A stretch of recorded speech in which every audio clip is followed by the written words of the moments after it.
Unahin natin itong third impeachment ni VP Sara at yung pang-apat pa. Okay?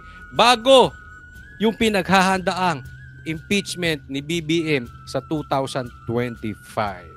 Complaint laban kay Vice President Sara Duterte. Bukod po sa confidential funds, nabanggit din sa reklamo ang mga sobrang natanggap umano ng ilang kawani ng DepEd mula sa Vice Presidente. Saksi, si Tina Panganiban Perez. Tatlong impeachment complaint na ang inihain sa Kamara laban kay Vice President Sara Duterte. Tumatayong complainant sa ikatlong reklamo ang mga pari, Pader! Ang linis mo, Pader. Oy, bakit naman? Ha? Pare ngayon ang magpapa-impeach. Okay, sige kay VP Sara. abogado at miyembro ng NGO. We believe VP Sara committed something illegal. Pader Joselito Sarabia. Oh, ayan ha. Oh, siguro ang linis nitong pare na ito, no? Siguro wala itong kaso. Sige. And something immoral against the Filipino people.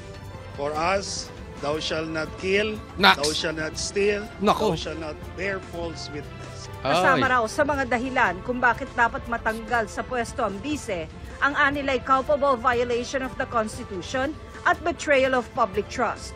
May kaugnayan pa rin ito sa mali umanong paggamit ng bise sa confidential funds. This is based on the results of the committee hearings done by... Hindi kaya base daw to isa sa committee hearings, no? Hindi kaya ito base sa kasunduan. Father, kamusta ka na, Father? by Congress. This is based on the facts that the disbursements of the confidential funds, the disbursements were not properly done. The use of fictitious individuals. Binanggit din sa ikatlong reklamo ang umano'y panunuhol ng bise sa ilang opisyal ng DepEd na Ito. inilahad. Meron na pong pangatlo. Okay? Third impeachment kay VP Sara. Alam nyo, isa lang naman pwede na eh. No? Ito po kasi ang style nila. Trial by publicity.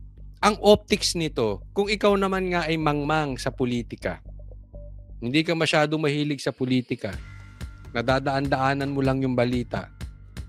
Pag narinig mo to, grabe! Ha? Yung iba na impeach, yung iba may impeachment, pero si VP Sara, 3. Abi, grabe. Grabe ka kurap niyang babae na yan. Grabe kasama niyang babae na yan. Baka yan ang pumatay kay Jose Rizal. Baka adik yan si VP Sara. Di ba ganon? Kung hindi mo talaga alam mo, yan po ang style nila. Ha? Papakita nila na, oy, ito, ang dami, ito yung kasamaan ni VP Sara. Lahat naman yun, puro haka-haka nila. Wala naman silang malinis na ebidensya na tatayo sa korte. Wala naman silang malinaw na ebidensya na tatayo sa impeachment. Pansinin nyo, pangatlo na ito. And until na wala pa rin pumipirmang kongresista. Kasi alam nyo, pag-aaralan pa nila yan di ba? Yan yung sinasabi. Oo. Dadaan pa yan sa plenary, etc. Maraming ganun Pero pwede naman nilang shortcutin to. 106 na pirma or 104 na pirma, ayos na to. Akyat na sa Senado, i-discuss na tong impeachment. Pero walang nangyayari, di ba? Kahit yung ICC ni PRRD, walang nangyayari. At ako hindi nagugulat dahil meron pa tayong naririnig. Meron pang pang-apat na gagawin, ihahain laban kay VP Sara na impeachment complaint ulit. May mga ganun Bakit? Wala sila talagang planong i-impeach to. Or hindi nila kayang i-impeach si VP Sara or na-underestimate nila yung pagmamahal ng tao sa mga Duterte. Kaya hanggang dyan na lang sila. Alin? Siraan. Paano mo sisirain si VP Sara? Maghain ka na maghain ng mga impeachment complaints. Magpaimbestiga ka na magpaimbesta sa mga Duterte. Pag naririnig ang Duterte, pag nasisira ang Duterte, nasisira si PRRD, automatic masisira si VP Sara. Yaan ang akala nila. Kaya nga dinadaan nila sa ganyan. And until now, yan ang hamon namin sa inyong mga nagpapa-impeach. Yan din ang hamon namin sa Quadcom na laging araw-araw nag-iimbestiga. Wala na silang ginawang batas, wala na silang inasikaso kung hindi ang Duterte. Ihain nyo na, pirmahan nyo na yung impeachment nang makagalaw na tayo, may mangyari sa bansa natin and then magtrabaho na kayo. Pero wala, di ba? Asan ng ICC? Wala. Kaya pinaiikot-ikot nila yan. At sasabihin nila, nung isang araw, nung isang linggo, ano sinasabi nila? Inaantay pa namin yung third complaint. Meron pa raw kasing pangatlo. Eto, lumabas pangatlo. Sasabihin nyo, inaantay nyo, may pang-apat pang magko-complain. Meron pang fourth impeachment complaint laban kay BP Sara. So antay kayo ng antay, ipon kayo ng ipon, gaya ng ginagawa nyo sa Quadcom, instead na dinidimanda ninyo, pinapasa nyo sa korte, hindi. Hearing kayo ng hearing para sumaba si Duterte, si PRRD, para sumaba si BP Sara. Same thing dito rin sa impeachment. Ganun din. Di ba? Sasabihin nyo na lang, eto, takot kayong pumirma. Kayong mga mayayabang na imbestiga ng imbestiga, na salita ng salita, na impeachable offense yung ginagawa ni BP Sara, takot kayo, duwag kayong pumirma. Hinahamon na namin kayo. Even yung mga Duterte supporters, hinahamon na. Pirmahan nyo na yan. Simulan na natin ang impeachment. Kesa puro kayo daldal, puro kayo paninira. Kita nyo, itong pang-apat, itong pangatlo na impeachment. Pinick up ng saksi, pinick up ng mga mainstream media. So ano i-discuss nila doon? Lahat ng kasamaan ni BP Sara. Di sumasama ang imahe ni BP Sara. Yan na po ang target nila. Hindi na talaga impeachment. Mga duwag yung mga yan. Sanay lang yan siraan. Pero pag seryosong usapin na ng ebidensya, duwag na yung mga yan. Kasi pagdating sa korte, pwedeng magsalita si BP Sara. Kailangan yung ebidensya mo tatayo. Pagdating sa impeachment, pwedeng magsalita si BP Sara. Hindi katulad sa Quadcom, binabara siya. Binabara si PRRD. At ang kailangang ebidensya ron, tatayo. Wala puro sila. Alam mo ba, para sila. Kulto ata itong mga ito Hindi ba? Parang kulto. Itong mga kongresista nating Quadcom, parang kulto. Parang mga to, sindikato. Sila lang naman Ito, meron akong tanong sa inyo. Seryosong tanong po ito. Pakisagot. Kahit kayo ay hindi maka-Duterte, do you think yung ginagawa ng Quadcom, yung 7 na yan, yung mahilig lumabas dyan na 7, do you think yung mga ibang mga politiko naniniwala dyan sa 7 na yan? Dyan sa mga kongresista na mga Makabayan Black? Dyan sa mga NPA, dyan sa Congress? Sa tingin nyo yung ibang mga politiko sa ibang lugar, yung mga mayor, yung ibang may posisyon, yung mga AFP, yung mga generals, naniniwala sa 7 yan. And others, yung kanilang mga amuyong? Hindi. Sila lang yan. Kulto yung mga yan Excuse me. Nako. Kaya nyong lokohin yung sarili ninyo. Tingnan ko eto. I-comment nyo dito sa sa comment section. Tingnan ko ang tapang ng mga yan. Saka sila magsalita ng ganyan pag nakaupo na si BP Sara. Kasi definitely BP Sara will sit as president on or before 2028. Sure na po yan. Mahal na mahal ng tao si BP Sara. Yung tapang, tingnan ko kung magsasalita yan. Hindi ibig sabihin, ay Coach Olis, ano sa tingin mo? Maghihiganti si BP Sara? Hindi. Hindi siya maghihiganti. Kaya lang yung mga yan, yung iba naman dyan balimbing di ba? Yung iba dyan dati himod-pwed kay Duterte. Ngayon himod-pwed na kay Martin. Di ba? Kasi kung asaan ng power, andyan yung mga yan. Dahil duwag yung mga yan eh.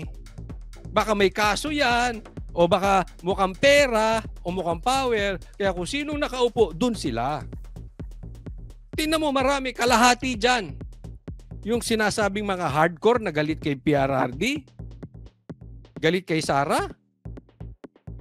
Tingnan mo, kalahati dyan, baligtad. Kaya kaya sinasabi ko, tingnan ko tapang ninyo. Pag nakaupo na si BP Sara, not only itong mga politikan na to, even yung mga vloggers, pansinin nyo yung bumabanat kay BP Sara ngayon, dati himod puwet kay BP Sara. Halos gawing Diyos si PRRD. Ngayon, binabanatan ng Duterte. Tingnan ko tapang ninyo pag upo ni BP Sara. Tingnan mo, baliktad na naman yung mga yan. Bakit? May mga kaso eh. Di ba? Kung asaan yung power, nandun sila. Bakit? Para yung kaso nila hindi mabuksan. Ganyan yung mga yan. Kaya yung mga nandiyan dyan, tapang-tapangan lang yan. Di ba? Kasi nasa puder sila. Kaya yung iba dyan, matapang dahil palipat-lipat ng puder. Hindi niyan kaya maging oposisyon. Sa mga pagdinig sa Kamara, tanong ng mga complainant, kung hindi i-impeach si Vice President Duterte, ano raw ang pipigil sa ibang opisyal ng pamahalaan sa paglustay sa pera ng taong bayan? It's no longer just the legal and constitutional obligation of the members of the House of Representatives to impeach and for the Senate to remove from office the sitting Vice President of the Republic of the Philippines. O di kausapin mo, Brad. Kausapin mo si Martin. Bakit? Pumirma na ba si Martin? Kausapin mo si Dan Fernandez. Kausapin mo si Paduanong sigaw ng sigaw. Kausapin mo si Abante na mahilig magbigay ng Bible verse. Bakit hindi pa sila pumipirma? Hello? Huwag nyo isisi yan kay BP Sara, ha? Gusto nga niya yan eh. Total, nag-complain na rin kayo eh. Di pa kausapan nyo yung amo nyo pumirma, hindi kayo iniiwan sa ere. Huwag nyong sabihin ay wala kayong kumpas sa ibabaw. Pwe! It has now become their moral obligation to do so. Inendorso na ni Camarines Sur 3rd District Representative Gabriel Bordado at Aambis OWA Party List Representative Lex Anthony Chris Colada ang ikatlong impeachment complaint. Sabi ni Bordado, walang sino man kahit anong ranggo o impluensya ang mas nakatataas pa sa batas. Ba't di mo pirmahan? Di ba? Ay puro kayo dakdak eh. Wala namang napirma sa inyo. Puro kayo pledges. Yan yung sinabi ng isang convicted na congressman. Puro pledges, walang pirma.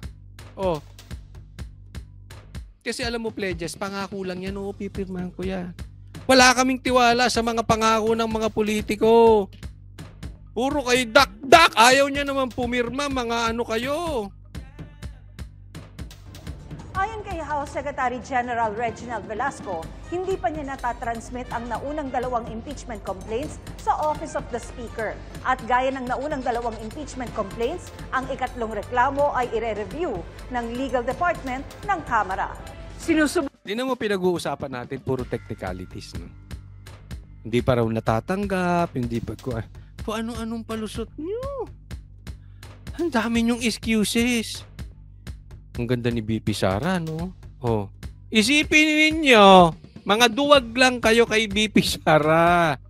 Bakit? Kasi alam ninyo, hindi kayo tanga eh. Alam ninyo, malakas pa rin ang Duterte. Alam nyo, mahal ng isipin nyo, lahat na binato nyo kay BP Sara. Pagdating sa survey, lamang pa rin siya sa inyo. Kayo, ginamit nyo ng lahat ng pera ng bansang Pilipinas. Hindi pa rin tumataas ang... para kasi kayo mga buhaya. Hindi pa rin kayo tumataas sa survey. Ang datingan nyo kasi swapang. Pangit na kayo, swapang pa kayo. Di bali sana kung pangit ka, maganda ugali mo eh. Pangit na nga kayo. Pangit pa ugali ninyo. Baboy pa. Sorry. Baka may tamaan. Ay, di ba? Oh. Ganid. Ang tawag namin dyan. Ganid sa pera. Bukan pa ng GMA Integrated News na makuha ang panig ni Vice President Duterte.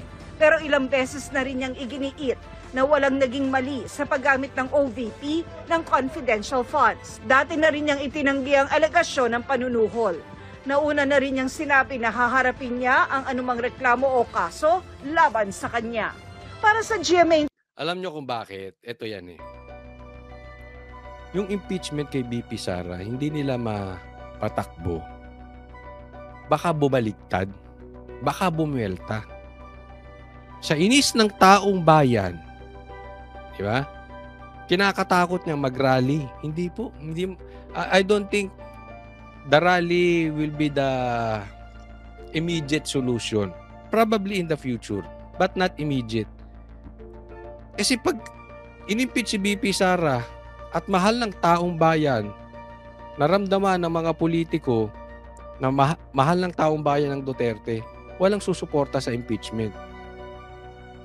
Ang posible pa mangyari niyan, dahil sa galit ng taong bayan, masyadong malakas ang sigaw ng taong bayan, mababaligtad. Kasi ang mga politiko, nakikinig po yan sa inyo. Nakikinig yan sa pulso ng taong bayan. Pag masyadong malakas ang sigaw ng suporta kay BP Sara, lalong-lalo na nagalit at nag-init dahil pina-impeach si BP Sara at hindi nagtagumpay, baliktad. At ako naniniwala ang mai-impeach si BBM dahil mararamdaman ang init ng pagmamahal ng mga Pilipino. Kaya walang choice ang mga politiko kung hindi sumunod sa maingay na sigaw ng taong bayan. Kaya ito, pag-usapan natin ang next. Aimee at BBM gumagawa ng pelikula. Pelikula ha. Pakinggan ninyo ang pelikulang pagtatandem ni BBM at ni Aimee. Pinunaan ng ilang senador ang ilang kontrobersyal na alokasyon sa panukalang 2025 national budget. Matutsada ni Senadora Aimee Marcos, tila may himala raw na nangyari. Nasa frontline ng balitang yan si Mean Los Baños. Hango sa linya ng isang sikat na pelikula, nagpatutsada ang kapatid ng Pangulo na si Senator Aimee Marcos sa naipasang panukalang national budget para sa susunod na taon. Wala nga bang himala sa nakalipas na BICAM? 10 ng sambayanan... Ang linis mo, Aimee. Linis mo. Pulang-pulas. Merry Christmas, Happy New Year, Aimee. Pulang-pula ka. Iwari ko na may himalang naganap. Nalabag sa patakaran natin dito sa Kongreso. Himalang lihim na ginawang pulubi ang Pilipinong animoy nanlilimos at naghihirap sa harap ng mga ganid at makapangyarihan. Maging ang ating Pangulo, aking kapatid, ay nagduda na. Unang kinastigo ni Senator Marcos ang liderato ng Senado na anya ay hindi pinakinggan ang kanyang hiling na gawing klaro ang diskusyon sa budget, partikular ang BICAM meeting. Alam mo, don't get me wrong ha. Hindi ko sinasabing mali yung ginagawa ni Aimee. Tama naman yun eh. Kini-question niya, lalo na yung naging budget. Lalong-lalo na dito sa budget patungkol sa AKAP. Tama naman yun. At kini-question niya yung Senado, ba't pinalusot nyo yan? Hindi naman pumirma dyan si Aimee eh. So sa puntong yon, tama. No? Yung mga pinaglalaban niya, tama yun. Maganda yun. Sabi nga natin eh, pag tama, palakpakan, pag mali, banatan. Yan po ang banateros eh. So yung ginagawa ni Aimee na yun, sinasabi niya, pinaglalaban niya, tama. Pero, hindi ako believe. Kasi para sa akin, parang mistulang gumagawa ng pelikula itong magkapatid. Ha? Nagreklamo ang taong bayan, reklamo, pasok si Aimee, kunwari nagagalit siya kay Bongbong Marcos, ganyan-ganyan, etc., hindi na lang niya i-text. But anyway, sinabi niya pa dyan sa kanyang mga speeches, etc., Tapos, ibibito to. Hindi pipirmahan ni Marcos. Di ba? Pag hindi niya pinirmahan yan at nabago yung budget, sino hero? Tanong ko sa inyo. Sino hero? Alam mo, tinutulak din ni Senator Bongo to ha. Hindi lang siya maingay katulad ni Amy. Pero galit din siya doon sa pagpapasa ng budget na yan, including Senator Bato. Ito lang si Amy, madalas din lumabas sa mainstream media. Alam naman natin kung bakit. Diba? Si Amy ang maingay dyan. So tama yan. Pero mag-iingat tayong Pilipino. Parang awa nyo na. Huwag kayong papabudol. Sakyan lang natin si Amy. Sakyan lang natin. Anyway, sinakyan din nila si Sara eh. Diba? Ginamit nila si BP Sara para makaupo yung kapatid niya eh. Imposibleng, kung totoong adik yung kapatid ni Amy na si BBM, totoo man o hindi totoo, alam ni Amy yan. Alam ni Amy kung may problema si BBM o wala. Alam ni Amy kung nakikialam si Lisa o hindi. Bakit hindi siya nagsalita? Bakit kinonvince pa rin niya si BP Sara na bumaba bilang Vice President? Di ba? So, ginamit nila si BP Sara. Tayo, gamitin lang natin. Sige. Maganda yung pinaglalaban mo nang hindi matupad yung napakalaking budget ng AKAP. Dahil gagamitin lang yan sa vote buying, na legalized vote buying ng kampon ni Tamba. Yung grupo ni Tamba. Okay yan, maganda yung sinasabi mo. Pero mag-iingat, okay? Huwag papabudol ulit. Gamitin lang natin sila. Ha? Baka mamaya mabudol na naman kayo sa pasalita na ito sa media. Pelikula lang yan. Good cop, bad cop.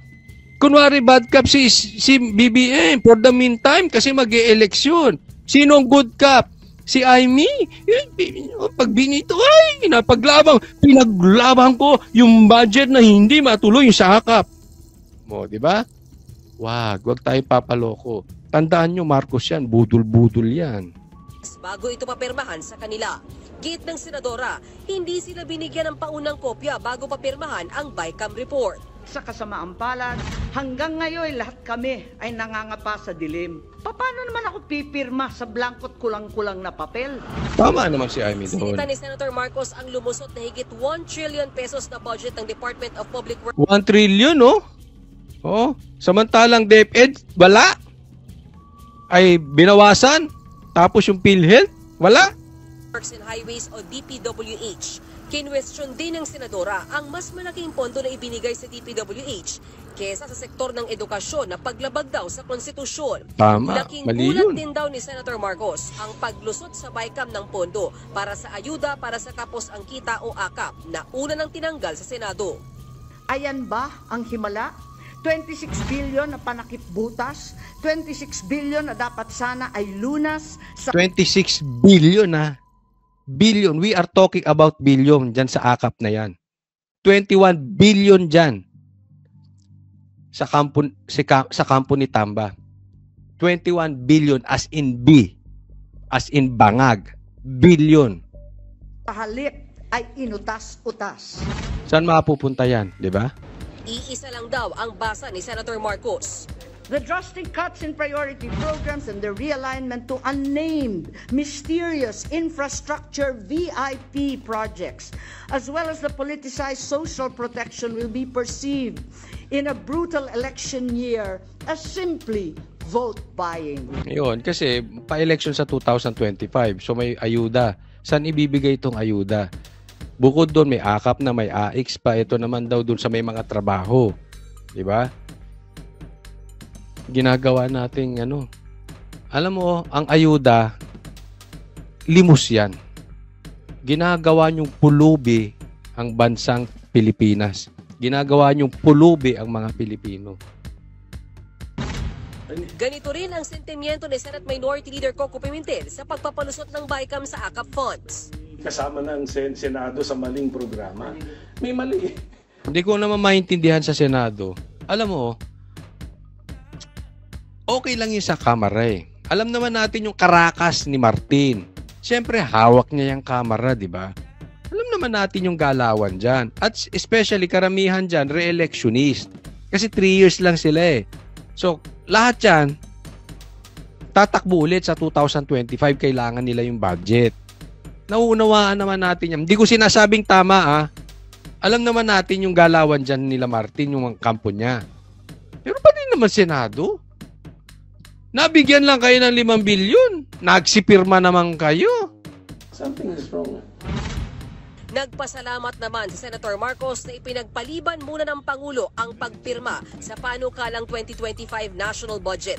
Nanawagan na ako sa aking kapatid, ang ating mahal na Pangulong Bongbong, na kung mahina ang aking boses mag-isa, ngayon nawa ay marinig mo ang sama-samang sumamon ng taong bayan. Sinong bida? Aimee. Sinong bad cop? BBM. Good cop? Aimee. Palakpakan, wag. Hindi. Tama, palakpakan. Pero wag iboto, ha? Mag-iingat. Si Aimee Marcos yan. Hindi kailangan pang umabot sa veto, kundi ibalik na lamang sa BICAM. Huwag na munang pirmahan hanggat di pa nasasaayos muli nating mga mambabatas. Ayon naman kay Senate Finance Committee Chairperson Senator Grace Poe, isa itong mabuting senyales ng demokrasya. May kapangyarihan at Gumaganyan kapag Grace Poe Piatos. Baka ikaw si Grace Poe Piatos. Hindi, baka ikaw si Mary Grace Poe. Bigla naman, yan ang demokrasya. Sinasasabi nyo lang yan kasi pumuyok ang taong bayan. Diba? Alam nyo, eto yan ha. Huwag nyong kakalimutan. Nadidinig tayo. Nagsisiurong. Yung impeachment, wala na. Asa na yung impeachment? Nga na. Magpapasko na. Wala pa rin. ICC, magpapasko na. Wala pa rin. Diba? Ano na sila eh. Eto, hindi na rin pipirmahan ni Marcos. Ipapagpaliban. Diba? Yung sigaw nyo sa social media, kala nyo hindi dinig yan? Kahit hindi kayo vlogger, isigaw lang nyo ng isigaw sa Facebook, sa YouTube. Sige lang. Bakbakan nyo. Kasi, tinan nyo, natatakot. Natatakot silang pumirma sa impeachment ni BP Sara, itong mga kongresista. Natakot si Marcos na hindi pirmahan. Diba? Alam mo, may impact kayo. Publiko, may impact po kayo.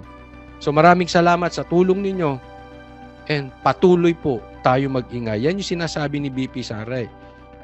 Yung bukod sa peaceful assembly, yung marinig kayo ng gobyernong ito. Anya ang Pangulo na pag-aralan at kung aaprubahan o hindi ang panukalang pambansang pondo. Nagbabalita mula sa front. Ayan. So, successful ang atin. Pero wag kayong titigil, kahit Pasko tayo kasi baka ilusot nila yung mga kalokohan nila, ha? Kasi ang balita po dito ay bukod sa ipagpapaliban, talagang may nanginig. Yan po ang balita sa reliable source po natin na may nanginig talaga. Naramdaman, sa madaling salita, ramdam po kayo. Kaya nagbabago-bago sila ng style. Kaya nga naghahamon tayo ng impeachment eh. Di ba wala na? Ramdam po kayo. Maraming salamat po. Next po tayo.